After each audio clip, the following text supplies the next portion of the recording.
I'm Queen ShanShan, and this is a broadcast podcast.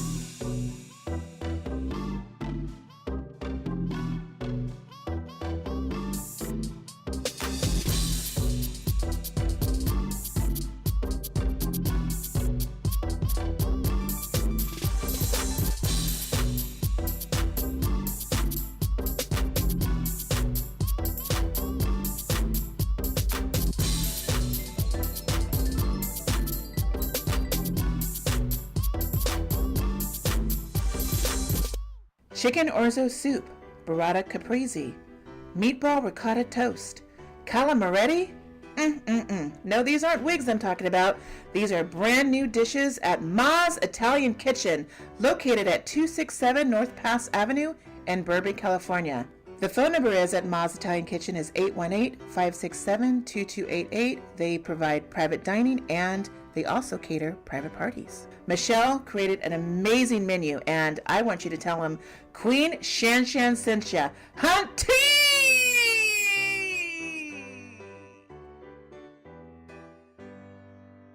Broads!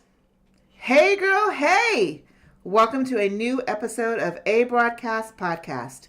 New season, new tea!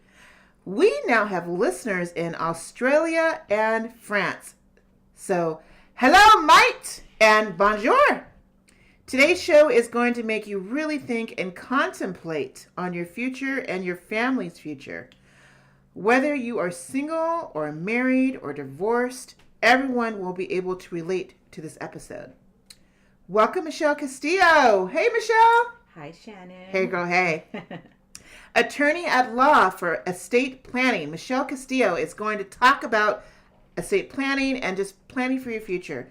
We're going to talk about how I met Michelle years ago when I was in a real estate mortgage business and what led Michelle to take a left turn in her successful real estate career to become an attorney and the obstacles she faced.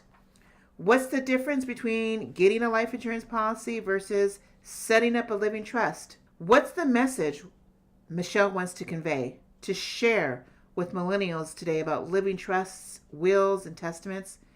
Why prepare now? What does the phrase sandwich generation really mean? Are you ready for this? You ready for this? You ready for this? Welcome, broads, and welcome, Michelle Castillo. What was that? Wait, Hey, she girl. part wolf? No? Yeah. Well, now I gotta practice my Oprah stance, you know. Hey, girl. Hey, how are you? Very good, thank you, Shannon. Are you nervous? I am. You know what? You're gonna be fine. You're gonna be fine. You're gonna tell everybody the tea tonight. Okay. And you know how you like to talk, girl. How's that Prosecco tasting? Very delicious. Very good. So, you guys, I've known Michelle Castillo for, I was talking to Edward about it, I think about 13, 14 years now, right? Mm-hmm. You and I know each other from the real estate field. The good old days. The good old days when we made all kinds of money, right? Yep. Boy, Sick and if money. you could hear what they were saying off mic. Those were the Talk good about old days. the bubble. They bursted We themselves. sure did.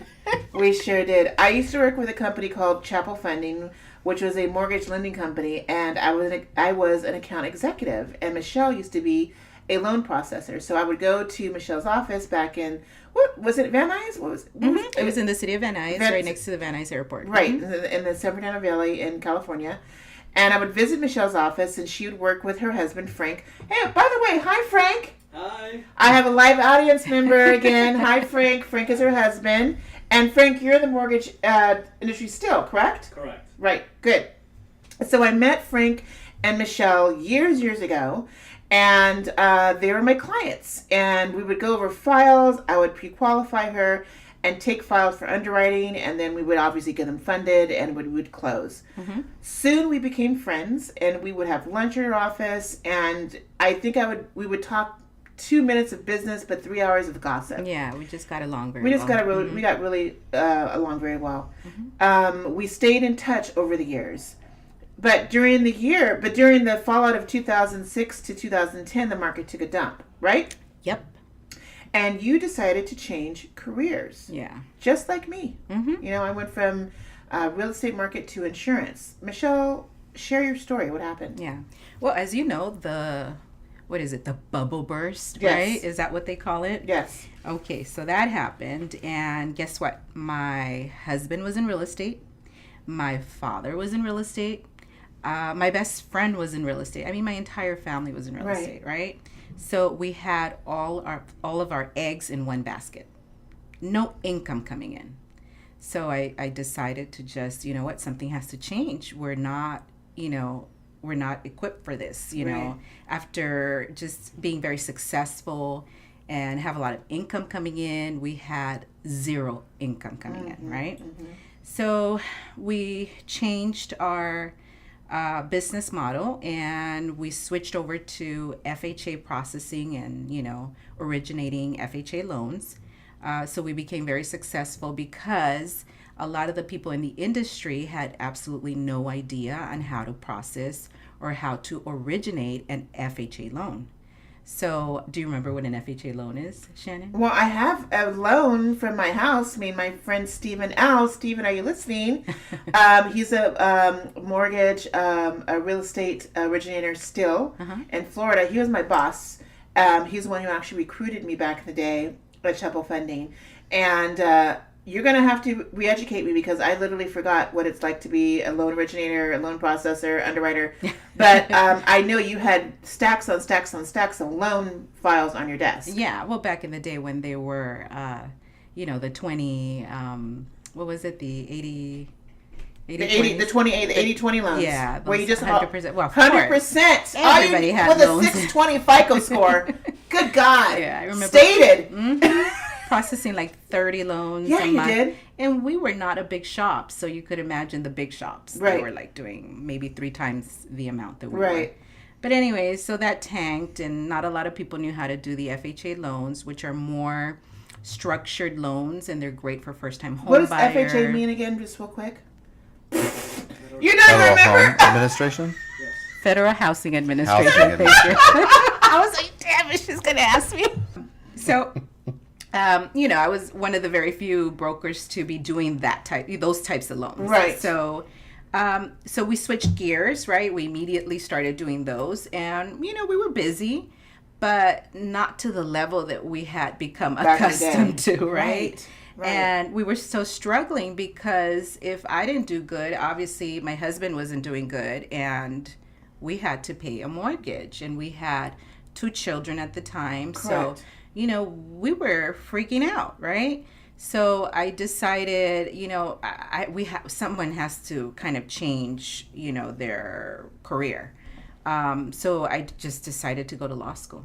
Now, real quick before we go into the law school thing, your dad was also a law student in El Salvador. And we were talking about this on the phone. I know your dad. Your dad's so sweet. He's a hard worker. He was the broker. He was the broker for the company. Yes. And you used the word flee. Yeah. He had to flee from El Yes. Salvador. Why did he have to flee? Because of the civil war that was happening in El Salvador. What year was that? I think it was like the 80s. Okay. Like the early 80s. Okay.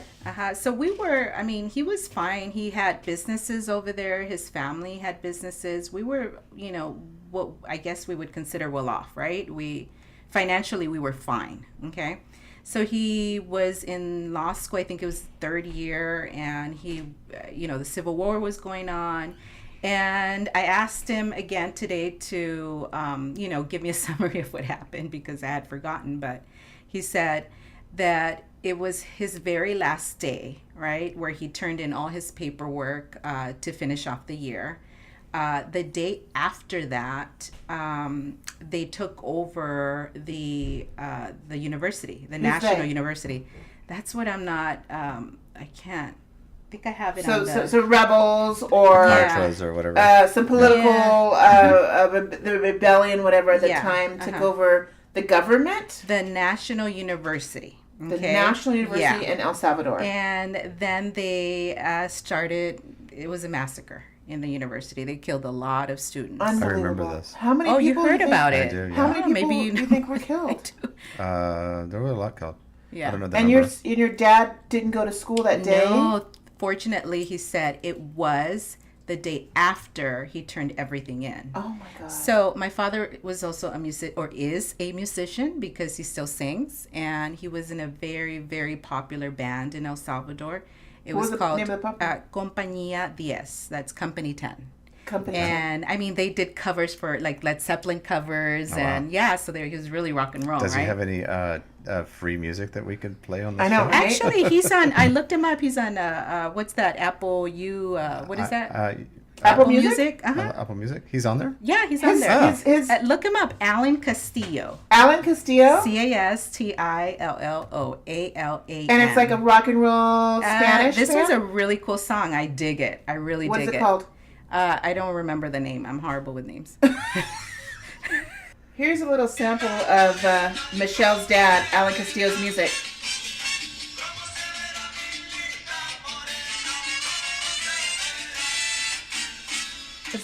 That's your dad singing? Mm-hmm. Isn't that cool? That's very cool. Yeah. And this song is called Como Se Verá. Como se verá? So, Como Se Verá. Uh-huh. How would it look? How would I look? How would it look? Ooh, how would Ooh, what how would it look? look? Michelle? Ah. Ooh, your dad is. Work. That's for another segment. That's. Your dad's very sweet. I loved working with him back in the day when I was in real estate. So congratulations. Yeah. That's awesome that your dad has music on. So he was in iTunes. a like a rock and roll, right? Like a hippie type group, and he was very popular. So of course they wanted to target him. And his mom was like, you know what? You have to leave. You have to flee the country because two of his band members, I think one was killed and the other was kidnapped. And yeah, so he had to flee. Has he heard Literally from them? flee, like with absolutely no visa or anything. Like, So he flew. He fled to America. Mm-hmm. How did he drive up here? Did he fly up here? How did he coyote. get to what, a coyote? You've heard that term. No, I haven't. What? What does I've that heard mean? it. By coyote? The other guys weren't talking about that. You had some Oh, fellows in here talking Victor about. came here in a trunk. Okay. Yeah. And then Arsenio came here With a visa. as Arsenio's a on political bougie. He refugee. came on like a 747. Yeah, he came on a 747. Yeah. Arsenio came in here in style, but Victor came to America in a trunk when he was, when he was With a 3 other kid. women. Yeah. So how did your dad come to the country? Like everybody else does that doesn't have any money. Oh So my you God. just, I remember him telling us stories about the sewers from Mexico and, Wow. Tijuana. And, I'm not 100% sure about everything that went down, but I know it was bad. That's amazing. Mm-hmm. And now your dad is a true business owner, an entrepreneur. Oh, He's yeah. doing very well. Immediately he He's an American landed. citizen. Yes. Yes. Immediately I think he was, he's always been my role model. He was working at, that IHOP, and it's still there on Hollywood. I think it's Sunset Boulevard in Hollywood. Mm-hmm. Okay. Right? Mm-hmm. So he started there as a busboy. Uh-huh. And I think it was less than 3 months they made him manager. Stop it. Wow. Yeah. That's so, awesome. Uh-huh. Isn't that amazing how when people come to this country, they do make something of themselves? Oh, yeah. And how some people, some administrations, we're not going to say any names, want to stop that growth. Mm-hmm. We are all immigrants in this country, let's be honest. Yes. And my people, the African American community, it's not like we were invited here. We were dragged here. Oh, yeah. And we set up shop. Mm-hmm. And just like the Hispanic community, any other community, the Israeli community, the Middle Eastern community, they come to America with dreams. Mm-hmm. And it's sad to see that people want to stop those dreams. Preach, girl, preach. America is all about dreams. Yes. Don't get me started. Anyways, so your dad sets up shop. He gets married. He has children like you, your brother. Uh-huh. Well, he was already married. He was in law school and married, and he had me. What? Oh, my dad started early. So how old was your dad when you got to the country? Well, I know that when they had me, I think he was 17. My mom was 15 when she was pregnant, and Wow. she had me at 16. But my dad's like he's on a whole other But you level. came from work. your dad instilled ethics into you. Oh, yeah. Because he wanted something better for his family, and you wanted something better for your family. So when you guys were struggling, when the market took a dump, the real estate market took a dump, you said, this is not for me. We had to do something better. Yeah. Right? So, I mean, I always had that law school little, You sure did. thing in my head. So I was like, yeah, I think it's time for me to go. I mean, I'm not really doing anything around here. Might as well go and learn. And we were very fortunate that my husband landed an account through a third party who would give him accounts from lenders Okay. to sell foreclosed properties. So that was really our saving grace because he now had all of these foreclosed properties that he was Because listing. back in the day with short sales and foreclosures Yes. in 2006, Yes. 2007, 2008, Exactly. 2009, people were losing their homes because they couldn't. They had the 80-20 Yeah. no-doc loans. Oh, wait, that sounded terrible for me to say our great saving grace. Can we edit that?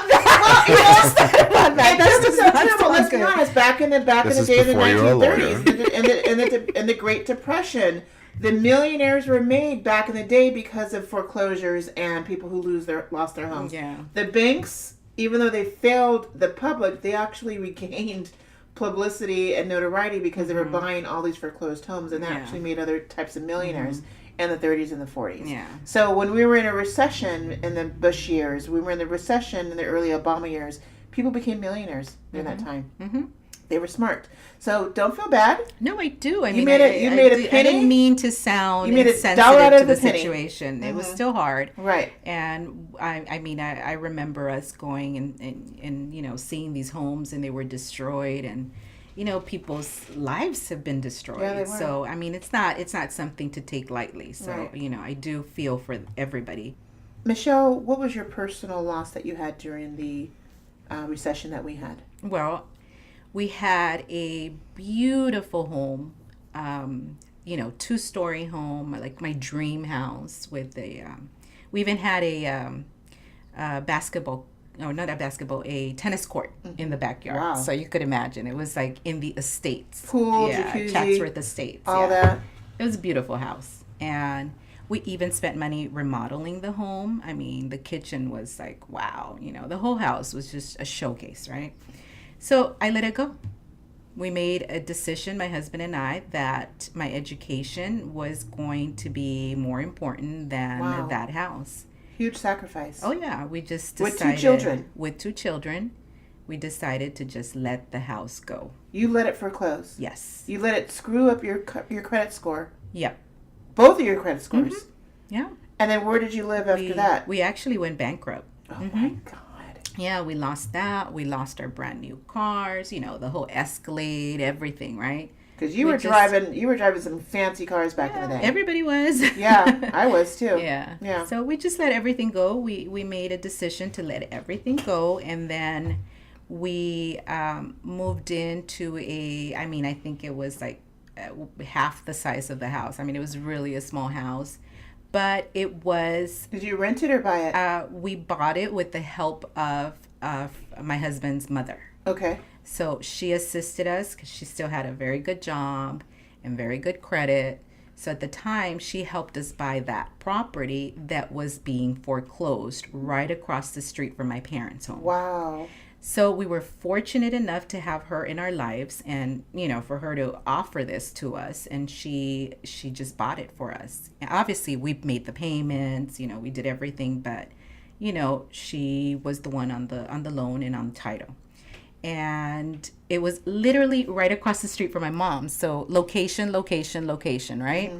It was perfect because I had 2 little girls that needed, my mom. Of course. Especially if I was going to, go to law school. I was going part-time, but that doesn't mean anything. It doesn't mean that I was studying part-time. That's true. And being that I wasn't young. I wasn't in my early 20s straight out of college, I had taken a very long break. So everything was like, oh my gosh, I have to learn how to study again. Yeah, that's true. And read and comprehend and write. And, it was all new. What school did you go to get your law degree? I went to the University of West LA Law School. It's a great university. It's accredited, and it's perfect for working students. Right. Yeah. People who work at Because- 8 to 5 that need Yeah. to go to school at night. All ages, all races. So it was Well, a I hope beautiful so. thing to see other people of color, Yes. you know, in the classroom Getting with their me. degree, getting their law degree. Yeah. And so you had to get your law degree for, how long did it take you to do? 3 years? No, it took me about 4.5 years Wow. because I went part-time. And the reason why we decided, you know, for me to go to part-time was, remember, my credit was bad. So with that credit, I couldn't get any student loans, right? Oh, that's right. And to be very honest with you, I look back and I think how silly I should have applied for financial, for scholarships or, you know, grants or, you know, they were, you know, I didn't really know. I didn't really think about that. So what we did is we paid cash. Yeah. Oh my God. I think The that upside of paying cash is you don't have student loan debt when you come out of That's law school. exactly, yeah. That's I true. think that the total debt of law school was, the final bill was probably about around $98,000 Okay. that we managed to pay cash. That was for the very last 2 years of law school. I mean, when I think back, I was driving an Escalade. I had a tennis court, and now I was living in my In your in my bedroom, old and you're with your parents. Yes. And Did you keep your posters up from high school and No, have my all mom your- had like your, real your prom thing on the your wall? high school crushes. No, You know, the Scott Bale at the Picture of, time. like, the You know, Backstreet basically, Boys What or was the- your high school crush, by the way? Who was your celebrity high school crush? Oh my back in the God, day? I was a big Guns N' Roses fan. Really? Nice. Axl Slash, Rose? Slash. Ew. was Oh, my yeah, man. Slash. Okay, I was gonna marry him. Okay, and have Slash I can babies. understand. Yeah, okay. Yeah. So, oh my gosh, Michelle, I had no idea. That's a great Uh-huh. story. How did you decide to come into real estate plan, or I'm sorry, estate planning? Well, it kind of Why not entertainment? Why not be a defense lawyer, Okay. about law, Yeah. criminal law? Oh, that's very something easy. really fancy and Oh, I shiny. can't even tell you the criminal law experience. You did have a criminal law experience? Well, I mean, I thought just like you. Oh my God, how interesting it would be Right. for me to do you criminal see it on the law, TV. right? You know, yeah. it's all about Like I love it. It's Law and order. LA law. right? LA law and order. LA law. That's right. The Good Wife. Yes. Then Yeah. I interviewed for a very prominent criminal attorney in the San Fernando Valley. And the very first thing he told me was, I represent child molesters Ooh. and wife beaters. Ooh. Are you okay with that? Ew. And I said, you had me at child molesters. I can't do that. So he was defending the child molesters and Of the wife course, beating. criminal law. Oh my gosh. So I couldn't do that. Right.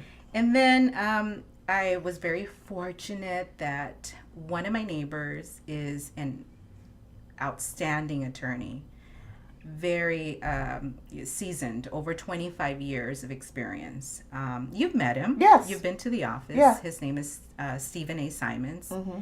Phenomenal attorney for anyone out there that needs lemon law or consumer protection. What's a lemon law? You know, when you buy a vehicle and a brand new vehicle and for whatever reason it just doesn't work and you Okay. keep taking it in, you know, to the shop and it's Well, still you not get like working. 3 or 4 times and it's a lemon and they give you a Yeah. new car. So I was very fortunate to be able to intern with him. Oh, okay. And so he's civil law and he's a lot of going to court and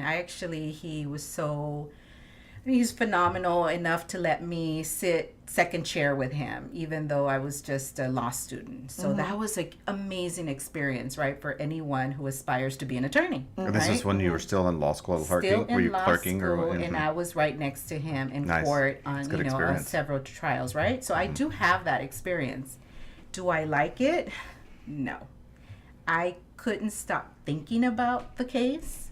It would just like I would lay in bed and I would think about all the mistakes that we might have made or all the things that we could have done or why did the jury think the way they did? Oh, I can't stand the way that the judge decided on a case or, you know, made decisions obsessing? on, you know. I can So relate to that. it was really frustrating. And then I was able to witness firsthand how opposing counsel would behave Yeah. to the point that they would call each other names In court? in court, in the hallways. And I'm, listen. Like cursing each other out? Yes. Get out of here. I grew up in South Central, Shannon. Okay, you're going to scream a name at me in public And you're the attorney. And I am going acting to that just smile and move on with, it's not going to happen. hell to the no. So. Hell to the attorneys are acting that way in court and in the like hallways. crazy, like kids, like children. It's just crazy. Unbelievable. And so I saw that side of it, and the truth is that it took so much time.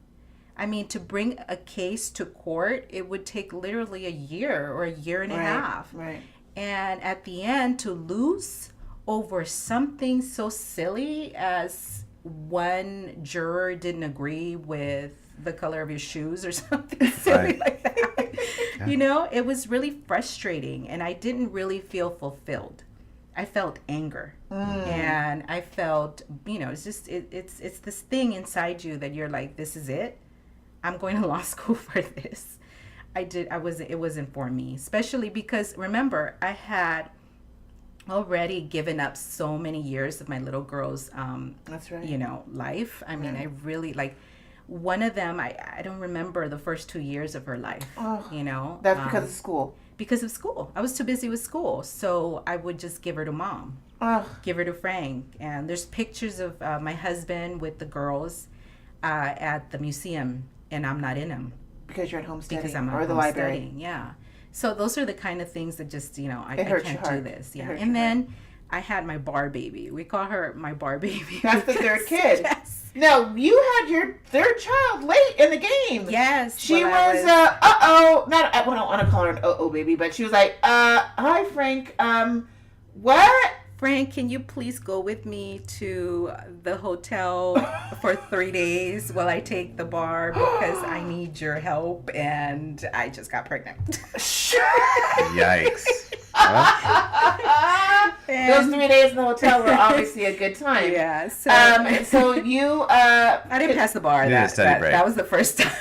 First time, okay. Well, not a lot of people pass it. How long did it take you to pass the bar? 3 times. 3 times, Michelle. Well, you know what, it takes people 4 times. Yeah. So that's in the course of a year and a half then, right? Girl, more, because I took, I got pregnant. That's right. So I took a year. I took it's every 6 months. Right. So I took that off. So. Dang, that bar is something else. Yeah, it's that crazy. Bar test is something else.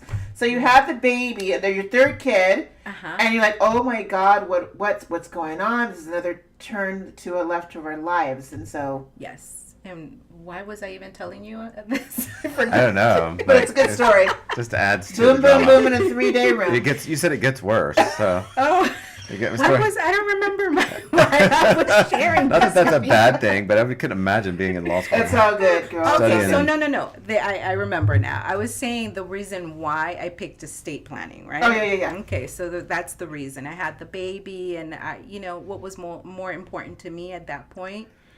And it was surprising because it wasn't even money as much as it was, I need time. I want time with my girls. I want time with my family. Of course. I hated Facebook because while I was studying, all I could see were my other friends. Having a good time. Having a phenomenal summer. Going to Disney World. Doing this, doing that. Or so it looks like they're having a phenomenal time. It can be very deceiving. Yes, it can. We all know that now. But, in the moment, here I am. It's a... a weekend, and I'm here studying, and my sweats, and no makeup, and no nails, no money. No money. Yeah. And so I really, that hurt. But the vision was there. The mission was there, Michelle. And you reached it.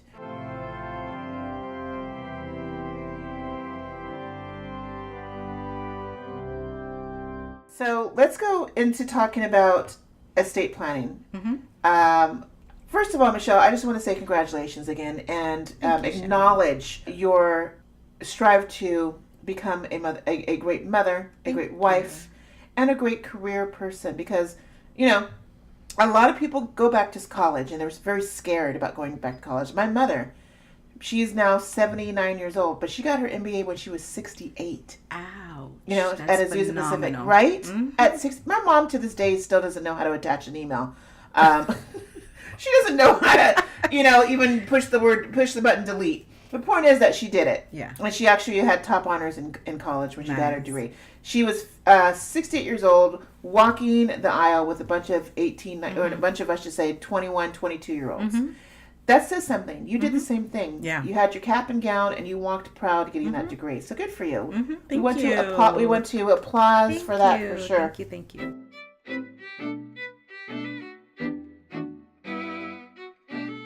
So let's talk about it. I'm an insurance professional. I've been doing insurance for the last 10 years because just like you, I had to change my career. I was in real estate mortgage as well. Did very, very well, and the market took a dump, and I had to change my career. We've all heard that story before, and that's how I met you. And then I became an insurance professional. I encourage all of my clients to this day to get some sort of protection, financial protection, which is a life insurance policy. We want to ensure some sort of financial net for you. We want to make sure that if you pass away, that you are giving some sort of coverage to the people who love you, the people that you're protecting, whether it be your wife, your husband, your children, your cousin, your best friend, someone who takes care of you.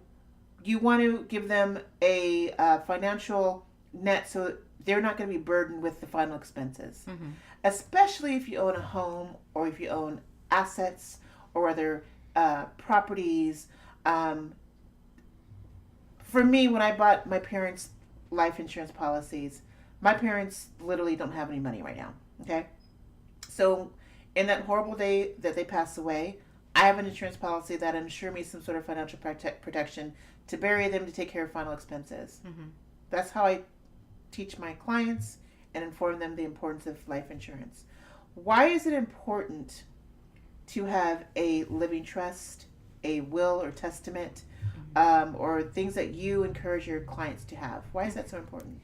Well, I don't know if you know this, but in California, if you pass away and you have an estate that's worth over $150,000 and you leave absolutely nothing behind, then your estate will go through the process called probate. Right. So it's a judicial process where it can take up to sometimes 2 years to complete. It's completely public, and it's very expensive. Very expensive. To hire a probate lawyer. You know, there's statutory fees that are already assigned. So just to give like a little estimate, I mean, and this is really an estimate. If what you leave behind is worth, let's say, $400,000, you're probably looking at fees anywhere around $16,000. So obviously you're not paying for it because you've passed, right? Correct. So your estate is paying for it. And if all you leave behind is a home, then guess what? Either it's liquidated or your beneficiaries will then have to pay the cost of the probate process. So it's very expensive, it's public, and it can take a very long time and hold everyone up, right?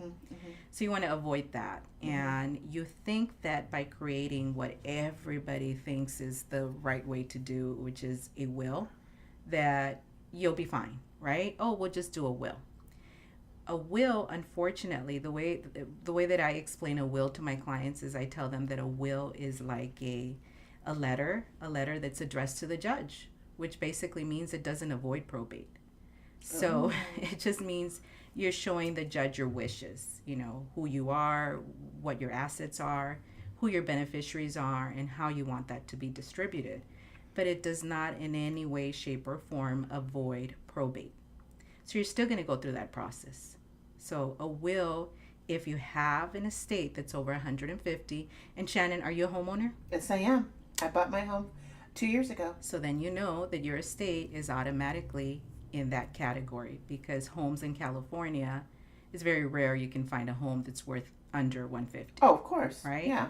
So if you own a home, you're automatically in that category. And if you it's well over $150,000. Yeah. So if you did not have that living trust that I prepared for you, yes, then your property would go through Let's probate. go into it, because I sought you out.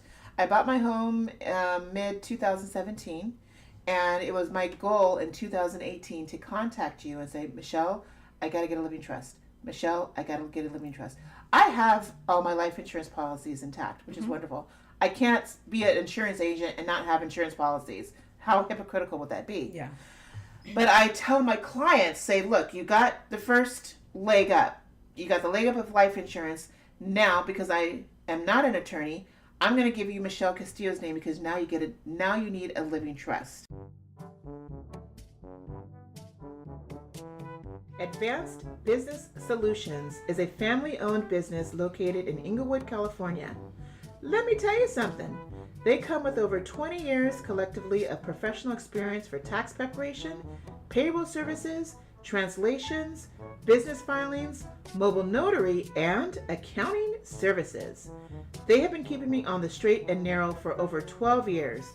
I trust Jessica and Marian Asnaya with my money, and so should you. Contact them today at 310-915-9800 or email them at abtaxsolutions@yahoo.com. They can be found on Facebook at Advanced Business Solutions. Tell them Queen ShanShan sent ya, hunty!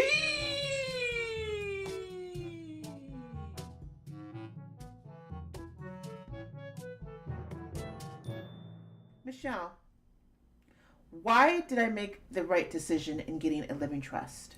Because by doing so, you're avoiding the probate process when you pass away. I'm dead and buried. The worms are eating my body. I don't know what the heck is going on. I'm done. My beneficiaries are my brother and my parents. Now, my parents are not mentally or emotionally prepared to read a 100-page document, but my brother is. So when I did my living trust with you, I made him my trustee, right? Yes. Okay.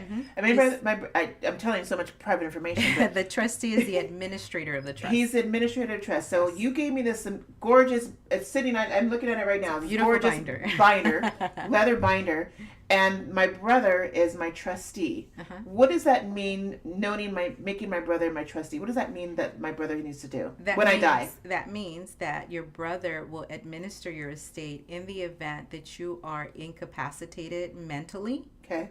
Let's say you unfortunately get Alzheimer's or anything like that. Yes. Then your brother would step in and continue to administer your estate. Is that power of attorney? No, that's different. What's the difference between a living trust trustee and a power of attorney? So the living trust trustee is the administrator of your estate. That doesn't necessarily mean that they have the power to be able to, act on your behalf. So it just means that they can administer it, right? They would hire the appropriate people to continue making sure that your estate is running like it should be, making the tough decisions that if the house needs to be sold so that you could continue living in that assisted home, then that's what they have to do. So it's a structure for them to be able to make sure that your best interest is always looked after. Okay. You can, and typically people do assign the power of attorney. They're the same people as the trustee. Yes. Because it's so much easier that course. way. But you don't necessarily need to do it that way. You could have two people kind of checking checking balances, right? Well, my brother has my best interest at heart. Yeah.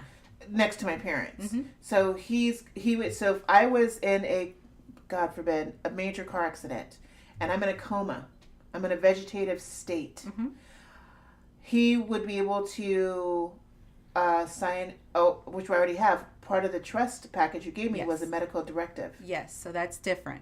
So included in the basic living trust package that I offer clients is obviously the living trust, a pour over will, which after me explaining what a will is, which doesn't avoid probate, you think, well, why do I need a will, right?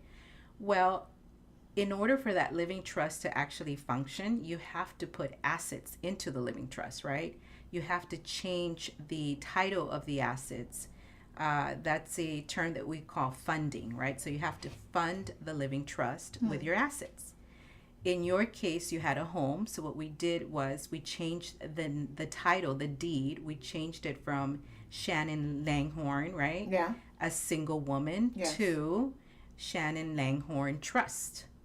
So that's how we, upon death, or being disabled, it would be, it's not fought over, or it's not per se taken away from her and used for medical bills or anything like that. Is that what it does? That's a whole different issue. Like, for example, if after the age of 55 you're in an assisted nursing facility, and you own a home, it wouldn't disqualify you from Medi-Cal services, right? You would still qualify because you can't qualify if you own a home. But I don't know if you've heard of the recovery lien that Medi-Cal can go after. What is that? So if they've actually helped you with nursing homes, or, you know, there's certain criteria of things that they can help you with, right? That they can actually recover from your estate if your estate goes through probate. Okay. With a living trust, you're avoiding that because it's not public. And a living trust is one of the exemptions that Medi-Cal has, that if you pass your estate, if you pass your property through a living trust, then you will not, you know, incur that medical recovery, Medi-Cal Is that what I recovery have? lien. Sorry. Is that? Did I do that? Yeah. So Yay. you protected Yeah. yourself And for that. does it make a difference if it's revocable or irrevocable? Ooh, good Can it question. be? Yeah. Should it Edward, be good irrevocable so they can't go back 5 years or anything? That's the beauty of it, is that it changed in 2017. In California alone, Yes, right? in We're California. Strictly speaking to California. Yes. Okay. I'm only licensed in California, Okay. so strictly speaking, California. It doesn't matter if it's revocable or irrevocable. What's Just so that you know the difference. Please tell us the difference between revocable and I like irrevocable to trust. describe my living trust. What I do is that I have this really beautiful box. It's a jewelry box, and it has a key on top. And I tell my clients, assume that this is your living trust. As you could see, it's a jewelry box, and it has a key on top. You have that key to that jewelry box. And what do you put inside of that jewelry box? All your valuables. Everything that is $150,000 and above will go into the jewelry box. Because you have that key to that jewelry box, and you can open it, Okay. put things in, take things out whenever you want, then that living trust is called a revocable living Because you trust. can make changes. Exactly. You could sell your home in the future if you wanted to. You could refinance your home if you wanted to. But in order to do those things, you have to take it outside of the jewelry box. And if it were irrevocable, it's done. If it's irrevocable, it would be a jewelry box without that key on It's top. locked. It's locked. So you're giving your future interest of whatever you have on that property, you're giving it already to your beneficiaries. They don't take possession until you pass away, but the interest is there in that living trust. Why would anybody do an irrevocable trust if you can't make changes? That would be for people who have maybe more than one property and want to start planning for receiving some social, some benefits from the government. They want to start planning for maybe applying for Medi-Cal or, any other public assistance. And if you have more than one property, I'm not a specialist when it comes to Medi-Cal and that type of law, because there's attorneys that are dedicated to Right. elder law and Right. Medi-Cal and all that, So they would need to seek But a attorney that specializes in elder I can law. guide them. Okay. But And you have references. why would people want an irrevocable trust? A lot of the reason is they're trying to plan for that. Okay. So they do it 5 years before their retirement, maybe. Right. So that they can put their assets there. And if they're in an irrevocable trust, then they don't have to list it on those applications as being assets that they hold. Can I That's still right. change an irrevocable trust, or it's just you're stuck for life? No, I mean, you can change an irrevocable trust, but you need a court order. Ooh. So it's a lot more difficult Involved. Oh, okay. to do than a Well, revocable see, trust. we're going through this with my parents because we might need to put them in a home eventually, which is now. Yeah. And I've been encouraging them to put their stuff into an irrevocable trust because this is in Texas, and so the laws are different there. If you put it in there, they don't have a policy to go if they go into the nursing home that's going to cover that. They don't have long-term care, so they have to pay their way. Right. And then So it's once just they like go my through all parents their do. money, then they start going after their house, and all Right. their properties. And then so once they pass away, that money that you sell, we were to sell those homes, and it's because it was still in their name, we would owe that back to the state. Those are the here it's called Medi-Cal recovery That's what you were liens. talking earlier about. Yeah. So if we did put it into an irrevocable trust, from what I understand, and they went back, and it was 5 years down the road, when they went in, they still couldn't get that. If it was here in California, yeah, they would have to plan 5 years before. That's the way it is in Texas as well. Yeah, because Medi-Cal has a five-year look-back policy where they look and see if you've transferred any of your assets within the last 5 years. If so, then they will count it against you. When it comes to, I'm not, I would have to get a tax professional answers, but maybe you can answer some of it. Tax-wise, I'm dead. My brother's obviously living. My parents may be still with us as well. Does my brother have to deal with any type of tax consequences when it regards to the living trust?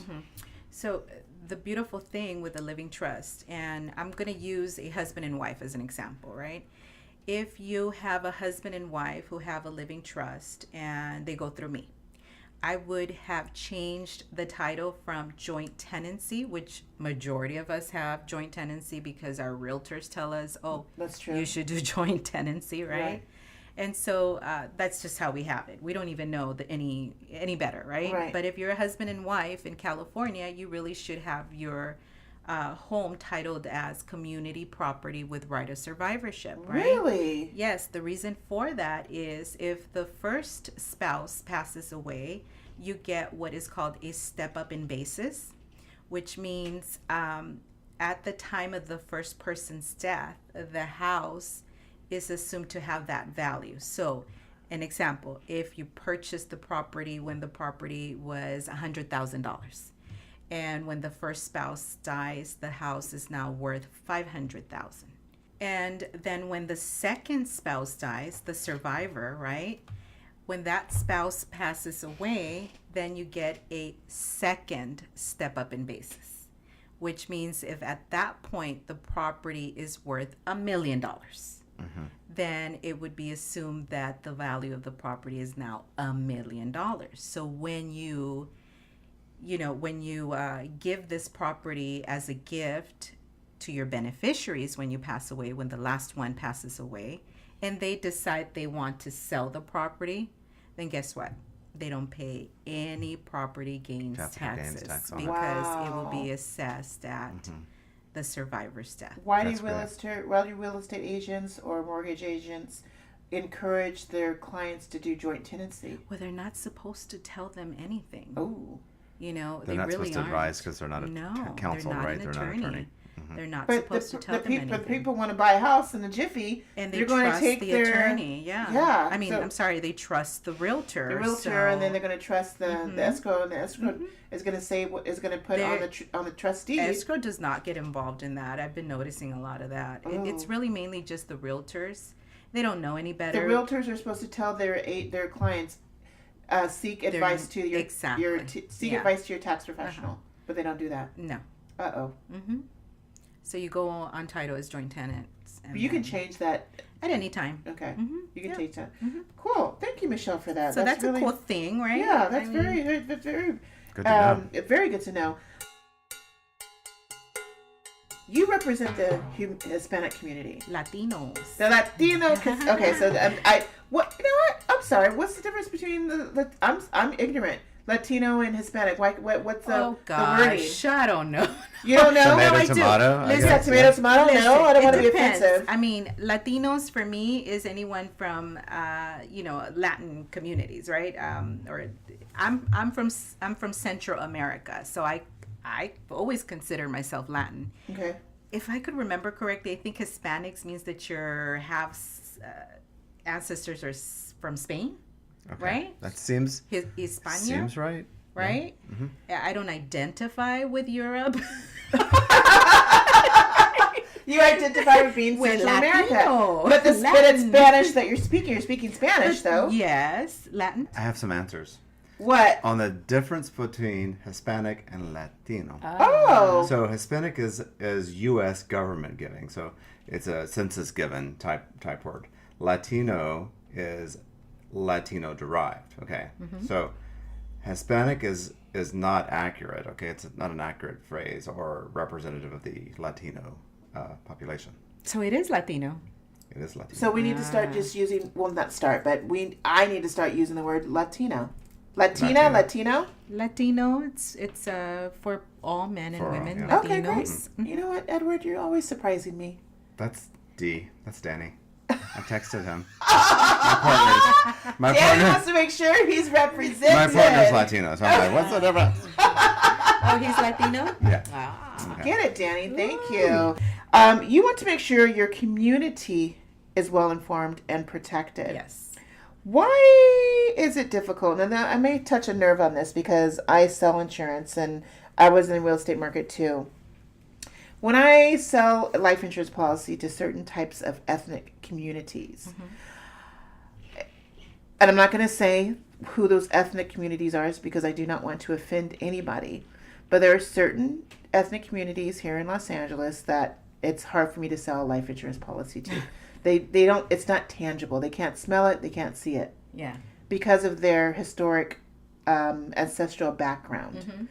When I go to a particular person's office and they're of a certain ethnic descent, it is very difficult to sell them a life insurance policy because they feel that their family is going to protect them when they die, which is great. If they do, that's wonderful. Yeah. But I come across and I say, look, do you really want, and I use the word burden, do you really want to burden your sisters and your family, your sons and your daughter to bury you and to take care of your expenses, your debt that you incurred all your life, and you expect your mom and your dad or your brother, your sister, your daughter to take care of that? Some say yes, they do still expect that, and I don't think that's fair. I'm of an upbringing that we protect ourselves. My dad was an insurance agent. He's retired from being an insurance agent. He always taught me and my brother to prepare for the future. My dad created a life insurance for me and my brother when we were 5 years old. Nice. I still have this policy. I still pay for this policy to this day. It's like $49 a month. Thanks, Dad. But in some ethnic groups, they don't believe in life insurance. In the Latin community, I've come across many obstacles that people in your community don't believe in life insurance. They believe that their mom and dad or their parents or their family should take care of their final expenses. That's a burden that people just can't afford these days. Why do you focus in that community, and then how do you explain the importance of having a living trust? Well, in Mexico, Central and South America, what the people are used to dealing with are wills, testamentos. That's all that we use. Testamento, will. So we have absolutely zero clue about what this living trust is and why it's important. So basically, you were raised to get a piece of paper and say, John's getting this car, and Mary's getting this this house, and Susie's getting this and that. That's their will and testament. That's it. And then they get it notarized, and that was would it. be honored in their countries. If they even get it notarized. Exactly. And that's it. That's all you need in our countries. That's really all you need. Does it really work in those countries? Yes, it does. Okay. Because you know what? The judicial system is not involved. So they just do not understand that if you own or if you have an estate that's over $150,000, and if you're a homeowner, you're automatically in that category. They have absolutely no clue that if they leave a will, a testamento, or absolutely nothing, then their property will have to go through that probate procedure system. And that's what I have to educate my population about. And I feel I'm very honored when I'm able to, because when I tell them the importance of having a living trust, and I explain to them my little jewelry box and my, I have these beautiful pamphlets where I explain why if you have 150 and you're automatically, in that category because you own a home, you worked so hard to be able to afford to pay the home and own it outright, because a lot of my clients own their properties outright. They've worked very hard for that privilege, right? Right. And when I tell them that it's going to have to go through probate if they leave absolutely nothing behind, then they get worried. And they say, well, that's not what we wanted. We wanted it to go to our children. So then they think, well, let's just go ahead and add our children to the deed, which is the worst thing a parent can ever do, is just add their children to their deed. Because when they do that, automatically the son or daughter is now a homeowner with you, right? And if you at any point wanted to refinance or sell your property, you now have to ask permission from your own children to be able to do so, because they have to give that signature. And what do you think happens, Shannon? Is a lot of the times they get married. That's right? And right. all these different influences come into their That's heads. so true. And I mean, I've had poor seniors sitting across from me telling me, I can tell you the story about a lady that came the other day and said, my husband died, and so I added my son to the title of my home. And then my son got married, and now I live in literally just my bedroom of my home. I'm not able to cook in my own home because my daughter-in-law doesn't like the smell. She doesn't like her. She doesn't like the mom. She no longer has a home of her own. Unreal. That's awful. Right? But I understand it. I'm going through this. That's awful. My parents are divorced and remarried.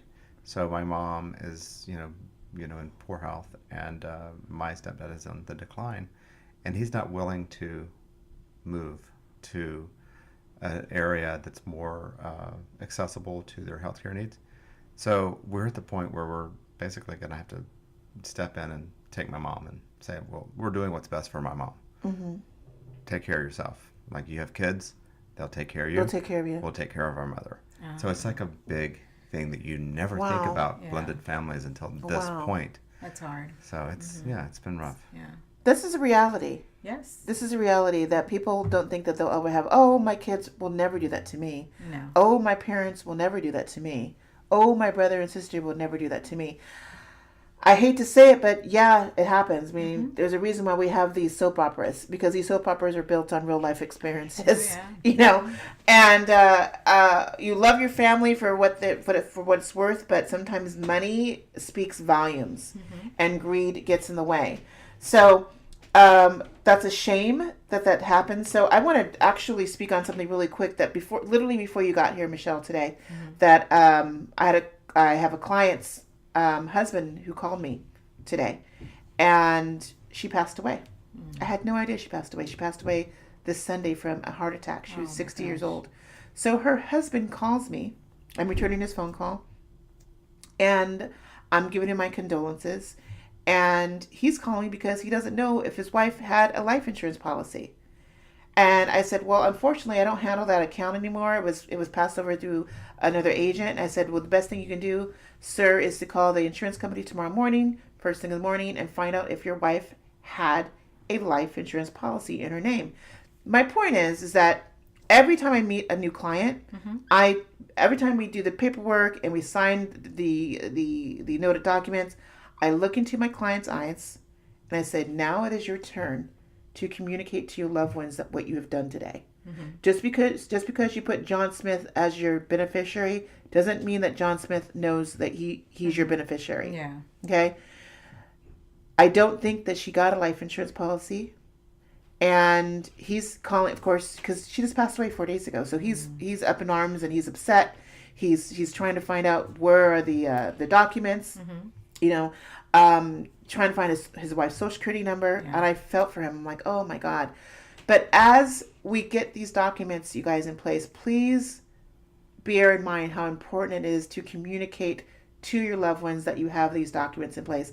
I had to have a family meeting with my brother and my parents, because I have to tell my mom and dad and my brother, this is where the insurance papers are. Yeah. This is where the beneficiary papers are. Because if I die unexpectedly, how is my brother going to find this information? Yeah. My brother has copies of all the insurance policies. My brother has all the copies. Now he's got a copy, of course, the living trust that you created for me a year ago. Oh, good. Yes, absolutely. Yeah, every time that we travel as a family, I give my mom this binder. Yes. With all my things. Absolutely. That's a great advice. Yeah. So she knows. I mean, she doesn't open it. Right. Yeah, that's great But advice. That's a good idea to it's do there. that, Michelle. When I go travel all over the world, like I'm going to a big trip next month, my brother has a copy of the travel insurance policy, and I email it to them. I said, "This is God forbid if I die in a plane Yeah. or die on vacation. This is the amount of the policy it pays, and don't forget all my other insurance papers are in this particular safe place." So you want to definitely convey that information to your loved Oh ones. yeah, and that's a good point when you mentioned that. I was just thinking about insurance and trip, insurance. Majority of the times, everything's in our email, right? Right. So it's important to have that power of attorney because it allows you to access all of these, social media accounts. Absolutely. Oh, wow. My brother That's is good to know. absolutely. So- Oh yeah, my brother is power attorney of my parents, and he signs over. He's access to all their bank statements and bank accounts and everything like that. Did I get a power attorney with you? I don't remember. I don't. Okay, I did. It's in your base. It's in my base. Okay. Plan. Okay, good. Woo! It's in the jewelry box, or Yeah. It's in my jewelry box. Okay, good. I'm glad I got that because I am 102 years old, and Oh, my memory is starting to fade. So if I have to be in a convalescent home, God forbid, I want my brother to make sure that he takes care of me, and I do have a long-term care plan. So FYI, listeners, definitely get a That's long-term care good. plan I too. heard. may I ask a personal question? Yeah, what? What age were you when you got that? I am 46 years old, so I got it literally 5 years ago. Okay, so I don't have one, so I should get one Heck now yeah, Edward. before the big. Yes, because you're going to get older and it's going to Yeah. get more expensive. Yeah. So come to me for that What do you- yeah. Yeah. long-term care plan. Exactly. Oh my God! Shout out to Shannon. Yeah. Hashtag SDL Langhorne Insurance Services. But yeah, I definitely advise a long-term care plan because statistics are showing that we are living longer. Yes. So what does that mean? If we're living longer, we're going to be on medication longer. What does that mean? We're going to be in a convalescent home or a nursing home longer because we want to live longer. And they have some bomb nursing homes. Heck yeah, and especially I here in wanna Beverly be Hills and Right. Calabasas. Yeah. They're highfalutin. Hello. I'm going to have a highfalutin nursing home. I'm going to have a hot nurse looking after me. He's going to wipe me down every day. And I'll be like, and I'm going to act like I'm sick. I'm like, can you get Can you underneath do there? this? Do I need to open up my legs to get that? Dirty birdie. Can you get that little crevice, little boy? She's gonna be going to the nursing home when she's 65. I'm going to go to the nursing home tomorrow. 55. So, I have a random question to ask. You might not be able to speak to this. Do you know, either of you know, if you retire overseas, okay, does your insurance policy from the States take care of you overseas? there are some policies that have certain terms to it. Like some of the policies I sell, they will let you obviously take these because it's an asset. Life insurance is an asset. You own it. Okay. So if you decide to go to El Salvador to move, or you decide to go to France, some of the life policies are portable.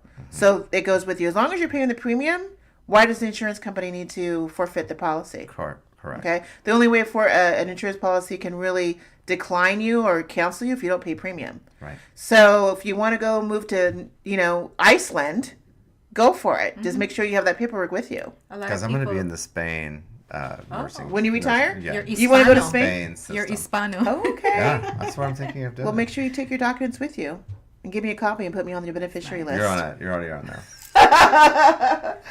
Okay, so last couple of questions, Michelle. Millennials, and after that is what is the generation called before that? Z or Z. what? No, we're Gen X. Is it Generation Z? The millennials were the Y, yeah. So Okay, Z, the Z, okay. because they're entering the workforce now. They're so- entering the workforce now. Okay, so when I was a young buck, thinking that I'm never going to be in my 40s like an idiot, I didn't think life insurance was important. Okay, so let's be honest, the millennials are not thinking they're going to get older too, but they will. They're going to be in their 40s, they're going to be in their 50s as well soon. Can you express the importance that millennials start getting their ducks in order now? Really fast because they want everything so fast. Really fast. They want right? everything really fast. You're going to get old. And text it to me. And text it to me. Yeah. Right. Well, I mean, let's face it. It happens. I'm 42 now. I can't believe it. Woo! You know? You're an old lady. Yeah, and you're gonna get old, so you have to. You're prepare. gonna get old. Yeah, you're gonna get old. You're gonna have to prepare, and you know what? They're going to see it when it happens to their parents. Right. Because it's going to happen. Because their parents are our age right now. Yes. I don't have any kids. How old are your kids? I have a 4-year-old, a 12-year-old, and a 15-year-old. Right. So are you having that conversation with your kid? Well, the older one, I should say. Excuse me. You have parents your parents are still with us. Yes. Your parents, which is their grandparents. Which leads me to the next question. The sandwich generation. Yes. What I think that means to me is that I'm taking care of my parents, which I'm taking care of my parents. What does that mean? You're bringing them a sandwich? Or I'm not bringing them a sandwich, What does but that mean? I'm physically sandwiched in to take care of their needs financially. Well, Now, take I don't care have of any. your parents and taking care of your children. Yeah, So now you're I don't have doing both. children. You're Oh, I see. sandwiched. I don't in. have children myself. So if I had a child, I'm sandwiched in to take care of my children and then my parents, which stretches the financial belt. Oh. Okay, you are very fortunate that your mom and dad are doing well financially. So, but if they were not, Michelle. He's going to get some royalties from iTunes. Okay, right. Saying. He doesn't see a dime. Okay. So let's just take it there. Let's say your parents weren't doing well, and you have your children, your teenage children. Yeah. And you're working now. You're now that part of that sandwich generation. What does that mean to you, and what challenges would you have? Can I tell you that I have an ongoing dream? Yeah. Where I'm walking in an intersection, right? And I have a huge comforter, like a queen size comforter, that I can't allow that comforter to touch the ground. So, and I just have to cross the street. And I have to get to the other side. And this comforter cannot touch the ground. And it's so heavy and huge, and I'm struggling. And that's what I feel. I feel like I'm going to have to take care of everyone. Yeah. And So symbolic. Yeah. I have to take care of everybody. It's haunted me, this dream. Yeah. And my parents laugh about it. My biggest dream is to win the lottery so I can take care of my parents financially and get them a bigger house, and take care of my brother and get him a house that he wants so he can move to LA and be an artist and do what he wants to do and go back to school and full time. That's my biggest dream. And it's so funny, like when I think of winning the lottery, I don't really think about me. I think about my mom and my dad and my brother. So if I have that type of financial blanket, I'd be set. Yeah. My mom and dad did not save money. And that is one of their biggest regrets and biggest mistakes my mom and dad did. They lived for the now. Millennials are living for the now. And so they don't know what it means to save. And if they do, I hope they're saving, putting money. A few episodes ago, we had Adam Barr and Amanda Barr on here. We were talking about financial intelligence. And a lot of people in America do not have that financial intelligence, are not financially literate to know that they should be putting money for themselves. They should be paying themselves. Yeah. I encourage paying yourself. And the same thing goes for Living Trust and what you do. You encourage to start early, correct? Yeah. Well, for that generation, obviously a living trust wouldn't be the thing for them. But what would be the thing for them? A power of attorney, and what I think is the most important document, which is a healthcare directive. Right on. Which can also be, looked at as a power of attorney, but this is for the hospitals, right? Right. For your care. Right. You want to be able to leave to assign someone in charge of your healthcare. Right. In the event that you're unable to speak and make decisions for yourself. Does that also cover a DNR? Do not resuscitate. No, that's different, but we touch on it where if they decide to do that later, then that one, whatever is the latest, would control, right? But I do touch on it in the healthcare directive. This is where they make a decision of whether or not they want to prolong their life artificially in the event that doctors have said that there's absolutely really no more hope. I have a friend. I have a couple friends actually. Their child actually is in a vegetative state right now. He's been in a coma for over a year. Yeah. And horrible accident. Horrible accident that led him to he's brain dead, basically. And the mother, and he's married, has not or I don't even know if they will sign a waiver to let him go. Basically, I hate to use the word. I hate to use the quote. Pull the plug. The parents who are older, they haven't made a decision either. But the point is, if I was me, I'm talking about personally for me. If I was in a coma, and I signed a DNR or a healthcare directive, you better believe I'm going to say, pull the plug. I don't want to be in a vegetative state for 1, 2, 3, 4 years. If I'm brain dead, more than likely I'm never going to recover. So I think that is important for young people to remember, that we are living in a world that we're fragile. Anything can happen literally in the next 5 minutes. And that coming to you, they can seek guidance for that. Is that pricey to get a health care directive? I mean, I offer a power of attorney for their financial matters, where they leave someone in charge of their financial matters if they're incapable to handle that on their own for whatever reason. And I offer them the healthcare directive, where they assign someone in charge of their healthcare. And I also offer them a HIPAA form, and that's a form so that they can request, they can assign people to request their medical records without them being present. Good. It's really useful. That's what How much do you charge for that service? The whole for those 3 documents, it's only $450. Nice. And so you get that notarized for them. You get that signed and delivered. You have a copy of that in your office. I do. I always keep a copy. However, my copy is not 100% guaranteed. You never know what could happen with electronic devices, right? Now, I do want to clarify, the DNR is do not resuscitate, right?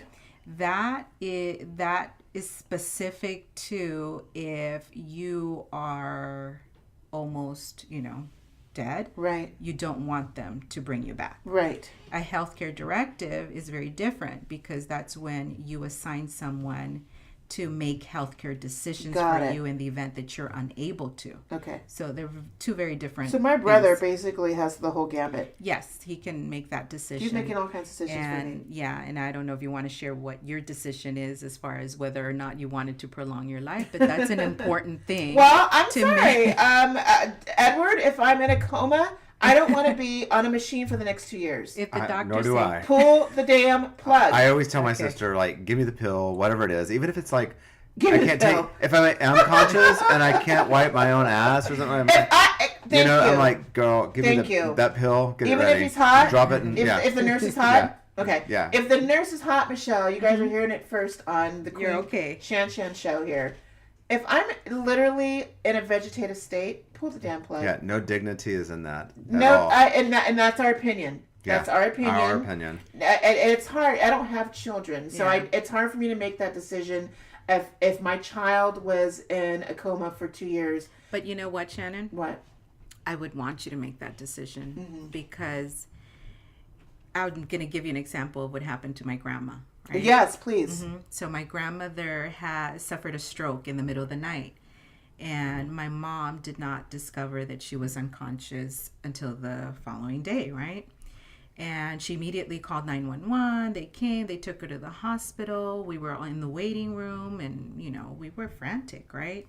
The doctor comes out, and he's an older gentleman, right? And he says, did you want me to operate on your mother, to my mother? And my mother is offended by this question. Like, how dare you? Of course I want you to operate. I want you to save my mother. Of course. Right? Of course. All the emotions it's just flowing. Everyone's angry. And the doctor repeats his question. He pauses, and then he repeats his question again. And he says, you realize how old she is, right? And how it might not benefit her if I go through with the surgery. My mom's like, you do what you need to do. You have to save her. She didn't want to hear about it, right? So, of course, he does the surgery. And my mother and my family and my grandmother suffered the worst 2 years of our lives, especially my grandmother, who didn't have the chance to make those decisions while she was alive. I'm sure if my mother had taken her to an attorney like myself and we would have talked about these matters like we're talking about them now, I'm sure my grandmother would have said exactly the same thing you did, Shannon, which is if I, am just in a vegetative state, I don't want to continue. Don't prolong my life. And if my grandmother had made that decision, then maybe my mother would have paused before she said, operate. How dare you? Do what you have to do. She would have maybe paused for a minute and really listened to what the doctors was trying to say. Obviously, doctors, they have a reputation of not being the best to convey this type of sensitive, emotional. They take that so oath. Technical, They take the oath to protect life. Exactly. And so, it was really the worst 2 years because my grandmother, who was such an independent woman, just always out and about in the bus, RTD, remember the RTD? Of course. She had her RTD pass and was just always out and about. And now she was just in bed and somebody had to feed her. Somebody had to change her diapers. Ugh. My mother hurt her back in doing that. She had to spend so much money hiring care for my grandmother, and my grandmother needed 24/7 care. Of my mother stopped, living, going out. She had nobody to care for grandma, and it took a toll on everyone. Absolutely. Emotionally and financially. And I got to tell you, it was the worst 2 years. Fortunately, and I'm saying this, fortunately, my grandmother passed away. How long ago was this? When my daughter was, my oldest was 3. Wow. Yeah. And I was pregnant. Wow. And you were pregnant. Mm-hmm. So you were going through the gigs as well at that time. Mm-hmm. It was horrible. Yeah. So what is the message that you want to convey as we close the subject? It doesn't matter your age or your financial position. There are documents that you will need. And it's just, let's prepare. Let's talk about it. Because putting it off till the future, this is not a plan. The future is now. Yeah. Michelle, how do people get in touch with you? They can always call me and reach me at 818-384-2686, 818-384-2686. Or they can go to my webpage, which is michellecastillolaw.com. And that's Castillo spelled Castillo. Lital Arbib, medical esthetician, specializes in facials, lash extensions, body waxing, eyebrows, and all sorts of great things for your face and your body. Lital is offering $25 off for new clients who listen to this podcast. Just mention you heard it on A Broad Podcast, and you will get $25 off your first facial, waxing, eyebrow shaping, or lash fill treatment. Tell her Queen ShanShan sent ya. Hunty! Do you like Madonna, Michelle? Of course. You better like Madonna. You better like Madonna. You're going to get kicked out of this house right now. Me and Edward, we obsessed with Madonna, and we always have to have the Madonna Minute. I've heard it. So, every time there's something news, I have to text Edward. I'm like, oh my God, did you see this? So she's been ambiguous for weeks about this upcoming album, okay? And so this week, literally today, there was another new clue. Oh, she dropped a crumb? Another new one, yep. Okay. She dropped another one. She dropped another deuce. The clues and the secrets of the ambiguous signs of the most anticipated album of 2019. Madonna once again went on Twitter and Instagram and shows another big red X, but now she posts some phrases.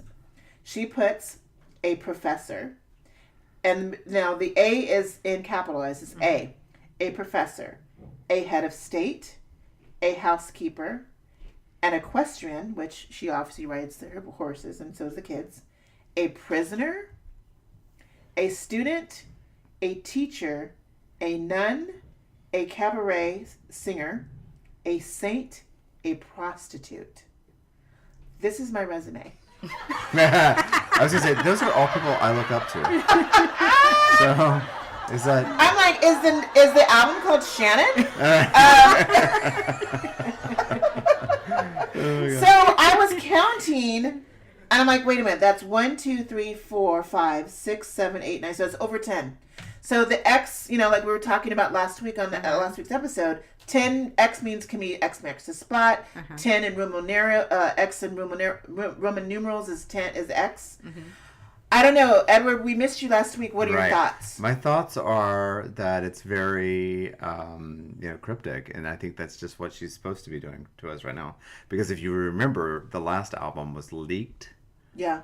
And everybody knew what the album was before it was even out. So I think maybe she's got it on such lockdown. The X could mean like, you're not going to get through. You can't get in. You can't get in. You're X'd out. You're X'd out. Yeah.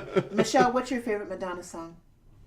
Into the Groove. Ooh. That's a I good love one. to dance Great that. song. That's a good one. That's a very good song. It's like old school goodness. Yes, it is. Yeah. The minute you said that, I was just thinking me in junior high. Yeah. I was in junior high. You just start smiling when you hear that. I sure do.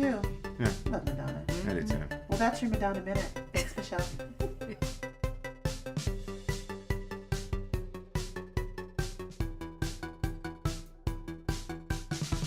As far as I can remember, my parents always planned our summer vacations early. We were literally all over the country. My parents were very excited about summer vacation, as were we, the kid, me and my brother. Michelle, do you have any plans this summer for your kids? Oh my gosh, I'm obsessed. What are we talking about? Travel. What are you going to do? I'm even, this is the first, I've never done this before, but what do they call it? Vlogging? Vlogging. Yes. Video vlogging. Video vlogging. Right? Yeah. Like, I've never. But now, I didn't really understand YouTube. I'm obsessed. Okay. Right? Obsessed with YouTube. Me too. I'm looking at all the videos of Disney World, Okay. Disney cruises, Yes. Florida, Yes. and then I discovered the favorite things to buy at Amazon. Oh yeah. Like and oh my god, they This is turned like me. Oprah stuff. No, like they're vloggers, right? That they purchase this beautiful traveling makeup case that I didn't know I need in my life. I talk about You're talking beauty about all the the time. queen. Hey, listen, I gotta show you my beautiful traveling case. I got it from Illuminations. You're gonna die. This is like it's a hard case, like maybe what you have back there, which is black. It's a hard case. Oh, and wait it's until I show you. small, You're gonna and lose your shit. I didn't know I have. any of this. You're gonna lose what I'm gonna Existed. show you. I got it from Illuminations 2 months ago. It has a stand, has the makeup, I did my friend's makeup last week for a drag. Speaking of that, I saw it. Did you I see think my you makeup? took a picture of Yeah, it. so it's that's from too Illumination. fancy. It's really nice. So it has This its is legs. a traveling small case. I'll show you. They I have 3 tell of you them. how to pack for Disney World and Disney cruises. So that's what we're doing. So you're gonna do a Disney cruise? We're doing 2 weeks. Nice. I'm not saying when. Theft. My Ah, You better watch That's out true. now. That's true. My parents actually would always surprise us and give us 2 days notice to say, "Guess where we're going," and we would just because they didn't want to disappoint us if something could happen. Girl, you get to Monte Carlo and load up. in Yeah, Monaco. we literally put in Monte Carlo within 2 days. My mom's like, "Guess where we're going? We're gonna go to Idaho or Wisconsin or Wyoming or the Grand Tetons or Grand Canyon Oh, no, girl, or Walt I'm- Disney World." I'm letting them know because I paid a lot of money for Okay, this. all right. That wasn't cheap. Good for you. And you're gonna do the cruise and Walt We're Disney World? doing Disney World for a couple of days, and we're staying at Animal Kingdom Lodge You're or gonna have so something. much fun. And then we're going on a 5-day cruise to the Dream Good for Disney you. cruise. And then I figured since we're there and I already flew 6 hours, might as well go see, the most southern part of, what is it? Key West? Key West. Key West. Okay, That's yeah, a you'll long love it. drive. It's Just beautiful. letting you know, that's a long I heard drive. it's a beautiful It's drive. beautiful. I love Drive, driving. but It's just a long So- drive. Yeah, use some historic stuff down Yeah. in Key West. They can So see, we're like, going to stay in Miami. museums. Nice. Oh my gosh, I learned the point game.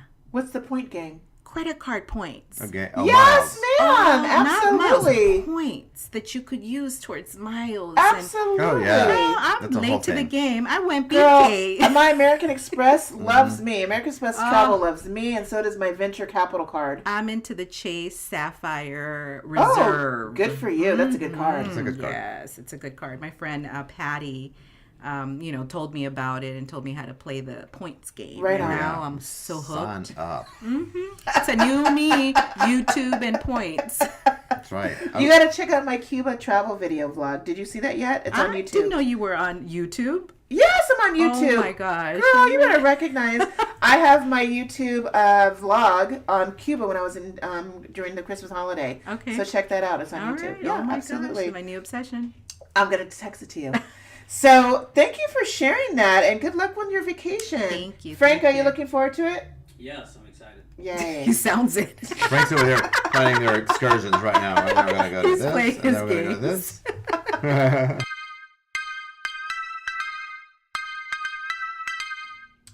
Michelle, you know who Jeffree Star is, right? Yes. Okay, your daughter definitely knows who that is. Oh yeah, my 15-year-old and my 12-year-old. Okay, so I love Jeffree Star. I always talk about him because I really love his makeup. He's controversial. He's provocative, but I love his makeup. And I literally just got a shipment yesterday for his Blue Blood palette. Okay. I love it so much that I'm actually giving away a Blue Blood palette for my listeners. Shannon, can I have it? No, you cannot have it. You're gonna get something else as a giveaway, as a thank you gift for sure. But giveaways, listeners, here's how you can enter. Obviously, listening to this podcast, I need you to be a follower on my Instagram page, which is A Broad Podcast on Instagram, and then DM me, slide into my DMs, and tell me what the keyword is for tonight's show, and that is Blue Blood. Again, slide into my DMs, let me know what the keyword is, which is Blue Blood, and also follow me on A Broad Podcasts on Instagram. Thanks, Broads. A Broadcast Podcast is brought to you by me, Queen ShanShan, with the help of Devin Carbaugh. Devin edits the show. Our amazing intro and outro music is by Joe Smith. Our art direction is brought to you by Theron Langhorn. For more information about the show at A Broad Productions, our brand new website, please follow us at Instagram at Queen ShanShan. Our Facebook fan page is A Broad Productions, and our Twitter account is A_broad_prod. Michelle, thank you so much for being on the show. Did you have a good time? I did. I enjoyed myself. Thank you. It was a really informative episode, don't you feel? I hope there's some takeaways here. Oh my God. Takeaways, absolutely. I think people are actually going to rewind this episode because there's so many good points that we've shared today. I know I'm going to take away because you've educated me. You've done my living trust. Thank you so much for being my counselor in that because I didn't know where to go. Thank you. I really you for appreciate being your supportive. I appreciate your transparency and honesty. Thank you. And Frank, I appreciate you. Thank you. Thanks for bringing your wife over here and so we can have a couple cocktails and have a good time. No drinking driving, so thank you, Frank. Michelle, again, thanks so much for being a amazing guest co-host, and we will definitely have you back again. And thank you, Edward, for being an amazing producer as usual. You're welcome. It feels nice to be back. We miss you. Oh, I missed you guys. Don't ever leave me ever again. Never. Oh no. Thanks again, broads, and I'm Queen ShanShan, and thank you for listening to Abroad.